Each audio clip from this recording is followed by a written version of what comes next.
Oke, selamat sore. Assalamualaikum warahmatullahi wabarakatuh. Jumpa lagi kita di pertemuan sesi berikutnya di dalam fase pembelajaran level 2 untuk pemrograman web. Yang alhamdulillah hari ini kita akan melanjutkan bahasan kita yang kita sisakan kemarin. Hari ini kita akan membahas tentang pemanfaatan Bootstrap. Biar kita nggak terlalu lama lah ya mempelajari hal yang mendasar, karena toh juga kita bukan kuliah ini mah, kita untuk lebih ke masalah praktis pemanfaatan di pekerjaan. Ya mudah-mudahan bisa mempercepat juga teman-teman untuk mulai memahami itu ya tentang teknologi web itu seperti apa serta integrasi database-nya. Baik, bismillah, di sore hari ini kita akan mulai membahas tentang Bootstrap. Itu tentang what, apakah ini, kemudian tentang gimana cara apa bedanya antara ini aja with and without Bootstrap ya. Kemudian nanti kita pengen tahu juga cara mengintegrasikan Bootstrap ya. Yang kita tahu ada dua pendekatan, yaitu secara online ya atau secara offline. Oke. Kemudian hari ini salah kita sampai nyoba-nyoba lah ya. Nyoba-nyoba fitur yang ada di Bootstrap. Oke, sebelumnya punten ya, saya buat teman-teman yang udah join, bagi yang belum di-mute, saya akan di-mute dulu ya. Kita konsentrasikan bahasan kita. Baik, yuk kita mulai. Bismillah. Bootstrap ini ibarat yang kemarin saya ceritakan bahwa banyak sekali kontributor pemrograman lah ya, yang kemudian ibaratnya merasa melihat ada beragam gaya atau styling yang kemudian ternyata itu bisa disederhanakan sedemikian rupa, yang kemudian orang nggak perlu lagi selalu bikin dari nol untuk ngasih styling di tombol gitu kan ya, ngasih styling di header, ngasih styling misalkan di tabel dan sebagainya. Jadi mereka-mereka yang sudah bermain di hal itu melihat ada peluang sebetulnya. Jadi ada peluang untuk memberikan kontribusi percepatan pengembangan aplikasi web di bagian front end. Maka dikemaslah kemudian satu framework gitu kan ya.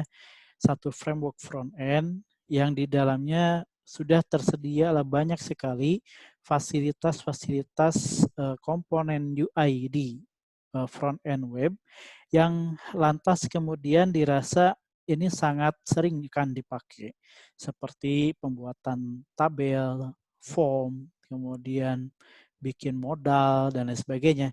Itu ternyata dipikirkan oleh mereka dan diseriusi sampai kemudian muncullah si produk yang namanya Bootstrap. Jadi kalau ditanya Bootstrap itu apa, dia adalah front end web framework ya. Jadi kalau udah ngomongin framework, berarti Anda harus langsung bayangkan, oh ini bukanlah sebuah file generik, tapi ini adalah sebuah file yang sudah dikemas sedemikian rupa dan menyembunyikan kompleksitas yang ada di dalamnya, ya, sehingga membuat kita lebih mudah dan leluasa memanfaatkannya. Itu Bootstrap. Nah, perbedaan antara kita menggunakan dan tidak menggunakan Bootstrap ya lebih kelihatan dari sisi tampilannya, gitu ya. Nah, tampilan daripada si halaman webnya kita ya sederhananya kita bandinginnya kayak gini aja. Saya punya sebuah halaman web, ini namanya latihan BS HTML, ya, yang isinya adalah ini, oke, sederhana lah ya. Ya, sederhana sekali lah. Juga saya kopas dari W3 School. Nah, sederhana saja bahwa ketika tidak ada fungsionalitas Bootstrap ya tampilan HTML biasa gitu kan ya. Nah, tetapi nanti ketika kita tambahkan komponen Bootstrap, maka secara original si tampilan dasar HTML itu akan mengalami perubahan ya. Lebih elegan sebetulnya gitu ya. Oke, dan standar elegan kan sangat sangat relatif ya, tapi paling nggak ada yang beda gitu ya. Terlebih ketika kita nyobain fitur-fitur yang lainnya gitu kan ya. Nah, hanya perlu dicatat bahwa karena ini sifatnya merupakan framework gitu kan ya, maka dia tidak serta-merta bisa kita langsung gunakan gitu ya. Paling tidak ada 2 komponen mendasar yang harus diintegrasikan. Dan ini dasarnya adalah apa yang kita bahas kemarin tentang pemanfaatan CSS dan juga JavaScript yang kemudian diambil dari sisi eksternal ya. Jadi ibaratnya nanti kita harus mendeklarasikan. Jadi harus ada deklarasi pemanggilan CSS eksternal atau eksternal CSS. Maksudnya eksternal CSS tahu ya kemarin kan? Itu file CSS yang kemudian dibuat, kemudian setelah dibuat dipanggil sehingga halaman webnya kita menjadi mengalami perubahan. Nah, ternyata bukan hanya si CSS doang yang kemudian dipanggil. Yang kedua adalah ada deklarasi pemanggilan dua JS, dua JavaScript. Yang pertama library-nya. Library JS yaitu yang disebut dengan ini kayaknya saya nggak ini ya. Punten coret-coretnya nanti ya. Library JS yang kita sebut dengan namanya jQuery ya. Dan yang kedua adalah JS untuk Bootstrap-nya.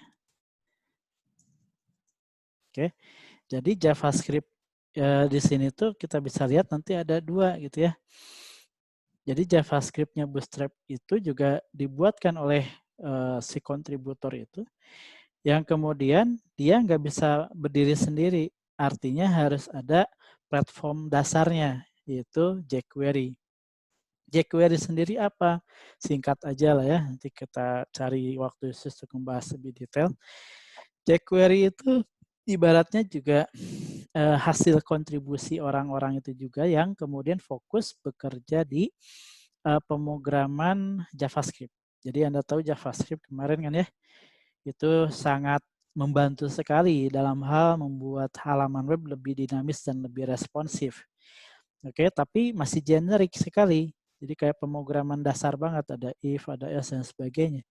Nah, ibaratnya si jQuery ini disiapkan dengan adanya banyak kelengkapan fungsi-fungsi yang ready to use, siap pakai. Sehingga Anda untuk ngebikin animasi, untuk ngebikin fungsionalitas tertentu itu cukup memanfaatkan hanya beberapa baris program saja gitu ya. Sehingga jauh lebih efisien dalam hal kerja. Makanya prinsipnya si jQuery itu adalah write less, do more ya, atau pokoknya ngodingnya seminimalis mungkin tapi lebih produktif gitu ya. Dimana kalau kita melihat adanya jQuery di dalam si scriptnya kita, maka pemanggilan fungsi itu atau pemanggilan elemen jQuery-nya itu ditandai dengan tanda dolar dulu di depannya itu. Dolar apa gitu ya. Nah, ini contohnya. Jadi kalau Anda menemukan ada hal seperti ini, ada dolar, berarti dia sudah mulai menggunakan jQuery. Oke ya, dah sederhana ya. Oke, nah langsung saja kita lihat kayak apa si Bootstrap ini. Bismillah yuk. Nah, ketika kita ingin mengintegrasikan, berarti ini ya harus ada nih ya. Yang pertama CSS, kemudian jQuery sama JavaScript. Nah, untuk memudahkan itu gampang-gampang aja lah. Silakan Anda searching keluar sana dan kemudian coba cari link si Bootstrap-nya ya. Link Bootstrap ini ternyata sudah mengalami evolusi version yang sangat konsisten sekali. Perhatikan ya, di mereka mah gitu ya, di orang-orang yang memang sangat fokus di dunia begini tuh, serius itu dan konsisten, istiqomah lah bahasa kita mah ya. Jadi ketika dia melihat ini ada sebuah nilai positif gitu kan ya, maka dia dengan apa? Dengan leluasa itu dengan mudahnya menggerakkan banyak orang untuk membuat sebuah sistem yang sifatnya tertata dan versioningnya juga kemudian di-manage dengan baik. Sudah sampai versi 45 itu sekarang tuh ya.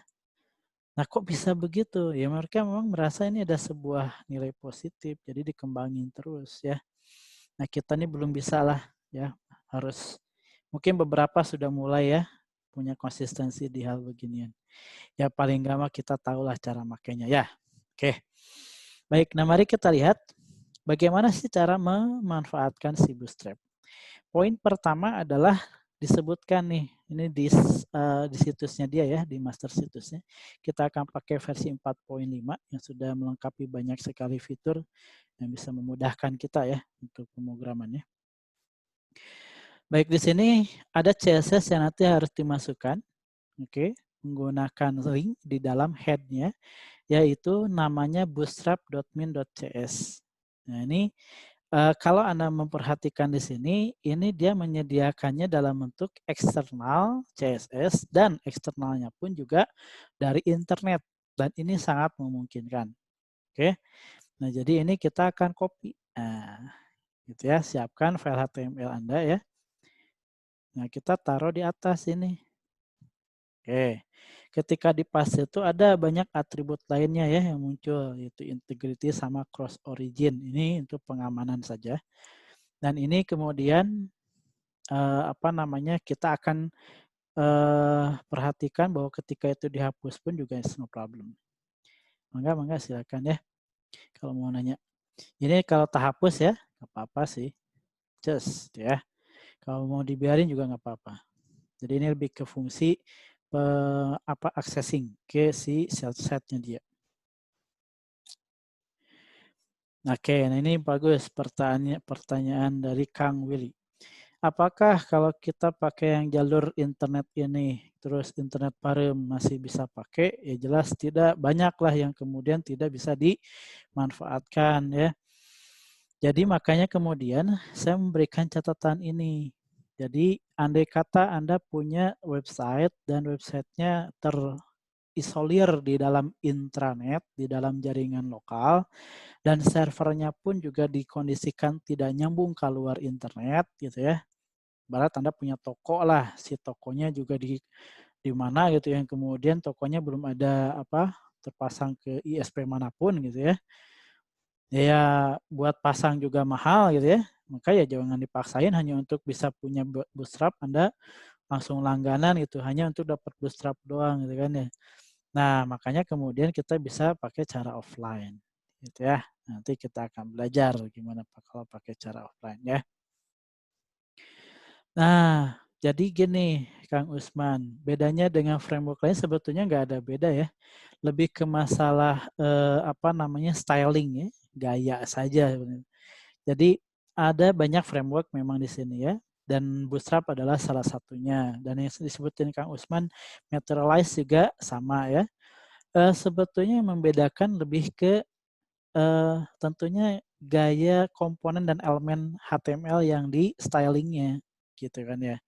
Dan kalau ngomongin mana yang paling bagus, nah itu mah juga sama selera ya. Anda lebih senang ke yang mana atau user lebih senang yang mana, nah, kita mah ngikutin aja ya seperti itu. Namun kenapa kok Bootstrap yang kita pelajari? Nah ini yang paling umum gitu ya. Yang paling umum bejibun kan ini gitu.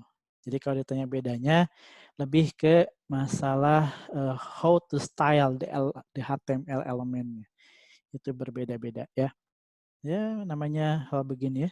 Jadi kalaupun Anda mau misalkan ke depan melihat, oh geningan yang namanya Bootstrap tuh mainnya CSS sama JavaScript aja yang didesain gitu oleh dia, ya udah saya bikin juga gitu ya.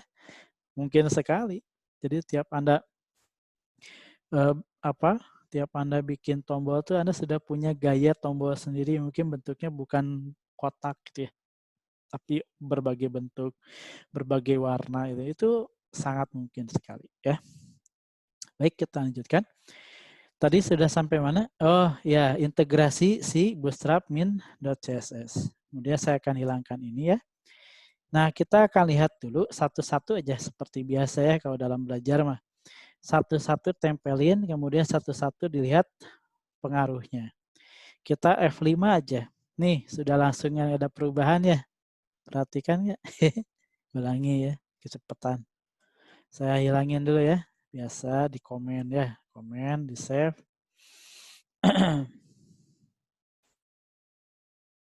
Kemudian kita running ya. Sip, begini ya. Kemudian perhatikan ketika saya buka.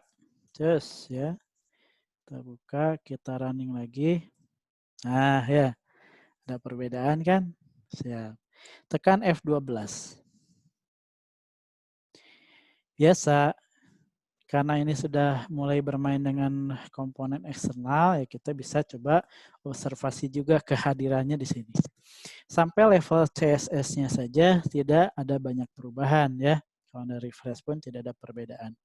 Namun yang menarik adalah poin berikutnya. Syarat keduanya itu kan harus ada JavaScript Bootstrap sama jQuery-nya kan ya. Nah, di sini diberikan catatan gitu kan ya, bahwa kita harus menambahkan yang namanya si komponen itu secara manual. Dan dia memberikan rekomendasi untuk yang versi 4.5 itu ada 3 JavaScript yang ditempelkan. 3 elemen JavaScript yang ditempelkan. Dan kemudian kita bisa taruh katanya di bawah nih. Nah, ada tag script gitu ya. Di near of your page right before the closing. Nah, jadi bisa kita taruh di ujung bawah gitu ya. Seperti itu. Nah, kadang saya mah naruhnya juga di atas sebetulnya ya. Pokoknya mah sebelum dipakai komponen si bootstrap-nya, maka pastikan ini sudah ada dulu. Nah, 3 ini apa? Yuk kita kopas dulu. Kita kopas dulu. Kemudian ada hal menarik nih yang kemudian juga suka dilupakan. Biasanya saya suka buanginnya liar. Nah, oke, 2 tuh. Nah, apa ini sebetulnya kita jelaskan. Baik ya. Nah, kita akan fokus dulu ke yang ini. Ini tak akan simpan ini sebagai aktor di belakang layar nanti ya. Nanti dipakainya belakangan. Kita akan fokus di 2 ini. Ini sama ini ya. Perhatikan. Ada hal yang menarik yang jujur aja saya juga dulu waktu belajar pertama kali iseng menggunakan Bootstrap tuh mempertanyakan gitu ya tentang masalah kehadiran 2 itu. Nah, waktu itu karena belajarnya serabutan juga, akhirnya kopas-kopasnya kurang begitu asik gitu ya. Jadi waktu ngekopas itu, perhatikan, ya, punten. Saya tuh punya logikanya begini. Ini kan Bootstrap min CSS. Nah, pasti deketan sama Bootstrap min JS gitu ya. Dan kemudian ketika itu ditambahkan di bawahnya langsung ya, muncul error ini. Nah, ini hati-hati buat rekan-rekan juga. Jadi ternyata posisi menentukan prestasi ya. Itu dia bilang gini, Bootstrap JavaScript membutuhkan jQuery. Nah, itu kan kalimatnya jadi gini. Berarti ya ada ketentuan siapa yang paling atas dia akan dipanggil duluan kan gitu ya. Dia akan dieksekusi duluan. Nah, ternyata ada ketentuan. Kalau kau mau manggil ini nggak bisa. Dia dipanggil sebelum jQuery-nya. Karena ibaratnya apa? Bootstrap min.js itu hanya bisa hidup kalau ada jQuery sudah terintegrasi. Makanya posisinya ini tuh harus dipastikan ada di bawah jQuery-nya. Ya, itu catatannya. Oke. Bisa dipahami ya? Oke. Makanya ketika ini sudah ditempelkan, Kemudian kita lihat tidak ada error ya. Nah, itu modal awal ketika akan bermain dengan Bootstrap. Nah, udah selesai, inilah kurang lebih komponen mendasar daripada Bootstrap 3 ini ya. Nah, kenapa kok tadi muncul si siapa ini, si Pooper ini ya, dan ini posisi Poopernya juga ditaruh, tidak boleh keliru ya posisinya, dia ditaruh setelah jQuery sebelum Bootstrap. Pooper ini adalah dipakai untuk satu elemen pop-up kecil yang nempel ke elemen kayak tombol misalkan atau kayak tooltipnya sesuatu lah ya. Ya sejenis itulah. Jadi ketika kita menekan si tombol, keluar keterangan informasi apa gitu di sebelah tombolnya, itu namanya pooper. Nah, si Bootstrap versi sebelumnya itu sudah ngebundling di dalam library-nya dia. Jadi ada Bootstrap strip bundle gitu ya. Itu sudah lengkap ada di dalamnya. Cuma yang versi 4.5 sambil berjalan waktu dikembangin terus, memang sudah keluar yang Bootstrap bundle-nya gitu ya. Nah, kalau udah pakai yang bundle, ini nggak perlu ditambahin lagi nanti. Jadi sudah include ya, sudah ada di dalamnya. Dan ini pun juga menarik memang.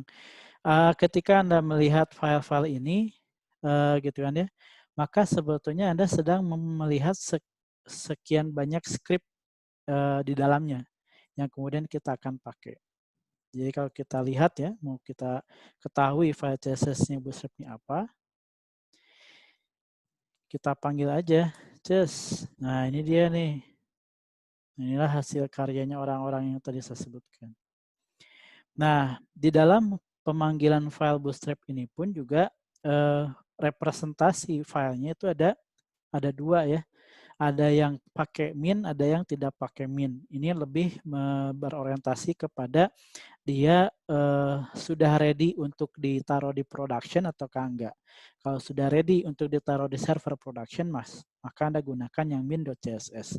Tapi kalau Anda ingin melakukan customisasi lebih jauh dari si Bootstrap-nya, boleh. Maka Anda ambilnya yang Bootstrap biasa gitu ya. Yang kemudian kalau udah ready baru di compile sedemikian rupa untuk menjadi ready to deploy ke mesin production. Jadi kalau Anda memperhatikan dalam min-min kayak gini berarti sudah ready untuk masuk ke production ya. Berikutnya lagi untuk jQuery, di sini jQuery pun juga ada banyak macam fiturnya. Nah, tab yang paling sederhana itu yang paling basic lah ya fiturnya, itu ditandai dengan versi jQuery yang ada slimnya gitu ya.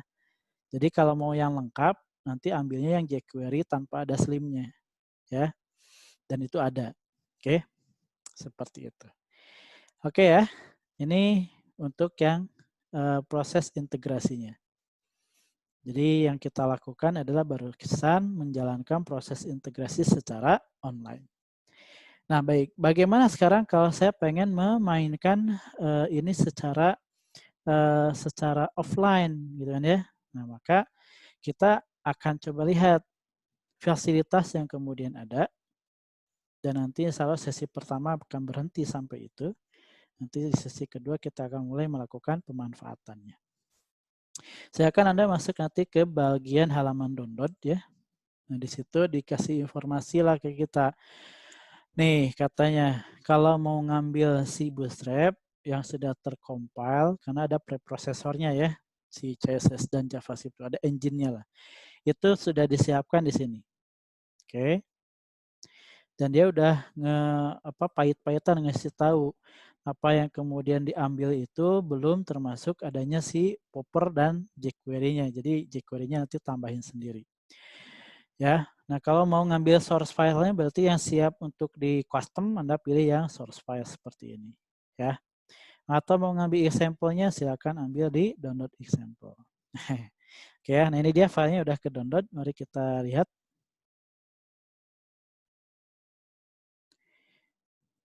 Bentar. Oh, saya udah ada ya. Saya buang dulu ya. Kita fokus ke oke. Mana tadi? Bootstrap 4. Ini aja yang 4.5 ya. Nah, ini yang kita akan pakai. Nah, ini filenya sudah ke download ya, kita ekstrak. Waduh, sebentar ya. Ada yang mengganjal ya kayaknya. Oke, hilang. Bootstrap 4.5. Baik, nah ini dia barangnya. Nah, jadi kalau mau offline, ini yang dimainin nih. Cuman hati-hati. Coba buka dulu ya. Kelengkapannya sudah ada belum? Bootstrap. Oh, Bootstrapnya udah ada nih. Ada yang ready di production, ada yang belum. Dan ada beberapa hal yang lainnya dari si Bootstrap yang belum terincludekan. Ada grid, ada reboot ya. Itu kita bahas belakangan. Kemudian JavaScript juga sama, sudah dia siapkan. Ada Bootstrap bundle sama Bootstrapnya aja. Nah, yang bundle ini yang lengkap. Nah, cara memainkannya adalah Anda copy dua ini ke website yang akan Anda tambahkan Bootstrap-nya. Contoh ya, kita bikin di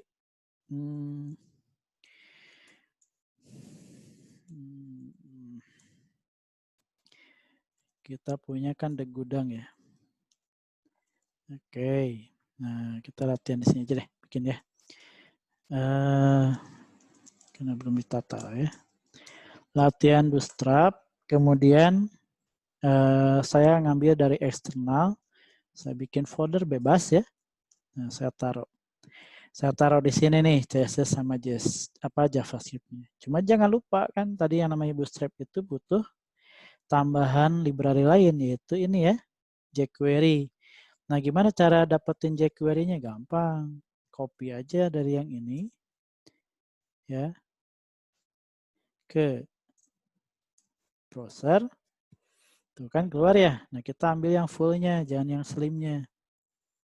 Buang slim-nya. Cus. Dapat ya? Tinggal Ctrl S saja gitu ya. Ctrl S, kita punya tadi ini, taruh di JS lah ya. Namanya ini ya, jQuery 351 min.js. Oke, nah yang pooper-nya pun kalau dibutuhkan juga boleh. Pooper ini walaupun nanti belakangan kita ambil aja sekarang ya.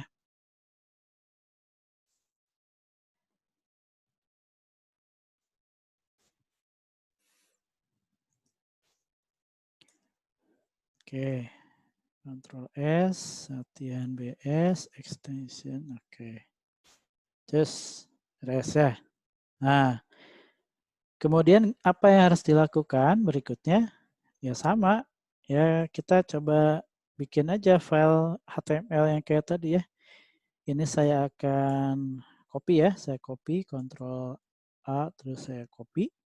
Kita akan bikin file HTML kosongan lagi. Apakah bisa ya di internal file? Oh bisa. Kalau yang offline biar tahu update. Oh nggak ketahuan untuk tahu update-nya si Bootstrap tuh. Jadi nggak ada notifikasi ya ketika kita mainkan di yang offline. Jadi proses updating pun juga ya kita harus memonitor saja. Namun sederhananya gini lah, Anda akan mulai merasakan bahwa kita ini Bootstrap-nya sudah kejadulan gitu, itu saat Anda dapat contekan nih, dapat contekan template yang itu kekinian banget ya, cakep gitu. Terus Anda tempelin si elemennya ke halaman web yang mana kita pakai Bootstrap versi lama. Nah, ketika dijalanin itu nggak tampil seperti halnya si contohnya gitu ya. Nah, itu perlu dilihat berarti Bootstrap-nya versinya harus diperbaharui. Ya, seperti itu. Itu sih yang best practice-nya ya. Sip ya, sudah saya Ctrl A, Ctrl C. Nah, kita tadi punya udah mau habis lagi. Tadi itu apa kita? Oh, salah ya.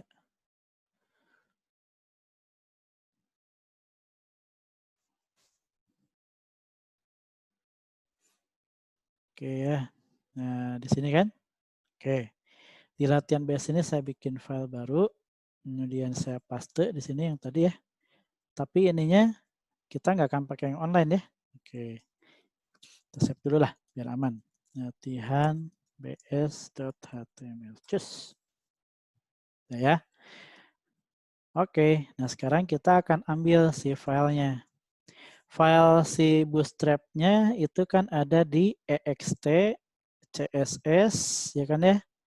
Nggak ada versinya, langsung ke bootstrap.cs. Berarti saya, nah dari sini ya, ini saya buang nih. Just buang. Bootstrap nggak ada kan? 450 juga nggak ada kan? Nah, buangan ya. Saya panggil ext karena itu folder yang ada yang sejajar dengan file latihan bs.html. Sejajar kan? Sip. Oke ya. Sudah, berarti kita tinggal lakukan hal yang sama untuk yang lainnya. Jadi si ininya kita terapin juga. Nah, tapi ini bukan ext.css kalau ini mah, tapi yang JavaScript JS ya. Terus kita pakainya bukan yang slim tadi kan ya. Kita pakainya yang non-slim. Oke, kemudian poopernya juga sudah ada, tapi kita nanti taruh belakangan aja. Kemudian yang JS-nya si Bootstrap.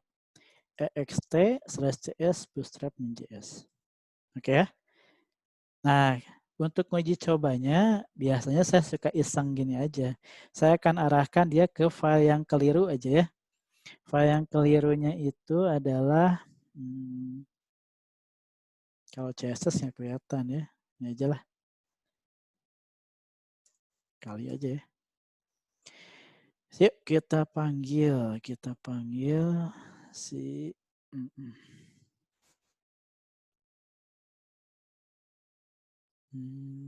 itu ada di mana tadi? Di gudang. Jadi lupa saya. Latihan BS ya. Yes. Latihan BS. Kemudian